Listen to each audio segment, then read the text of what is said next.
Gecenin rengine boyandı şehir. Yine xəyallarla mən baş-başayam. Sensiz her nefesim bir acı zəhər. Bilmirəm ölmüşəm yoxsa yaşayam.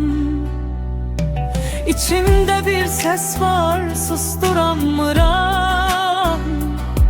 Mən səni kimsəyle ovutmuram ki. Gözümden adını sildirəmirəm. Mən səni bir anlıq unutmuram ki. Bu necə sevgili, bu necə bəla. Həsrətin qəlbimə çəkir yeni dağ. Sən məni unuda bilərsən ama mən səni sevirəm elə bu saat. Nə olar geriyə bir addım atsan. Məni bu dərdimlə tənha buraxma.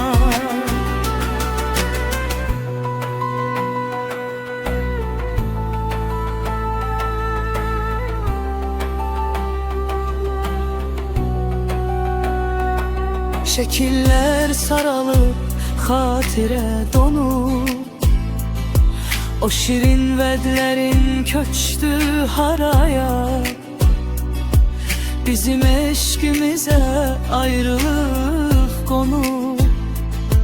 Bir məlhəm tapan yok derin yaraya. Sen benim sevgimi bəs necə daddın. Eşkimi sen necə ucuzca sandın. Mən sənə ömrümü emanet ettim. Sen beni alovsuz, ateşsiz yaktın. Bu necə sevgidir, bu necə bəla. Həsrətin qəlbimə çəkir yeni dağ. Sen beni unuda bilərsən ama mən səni sevirəm elə bu saat. Nə olar geriyə bir addım atsan.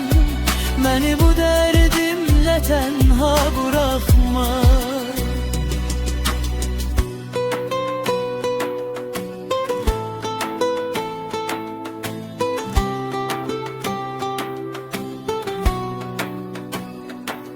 Zaman her yaranı sağaldır deme. Zaman sadece ağrını gizleyir. Bu qəmli ürəyim gelmir həhmə. Her gece yuxuda seni izleyir. Bittisə bu nağıl son dəfə sən bak. Baxışın qəlbimdə buraxsın bir iz. Bir zaman dünyanı heyran ederdik. İndi bu dünyada qaldıq kimsəsiz.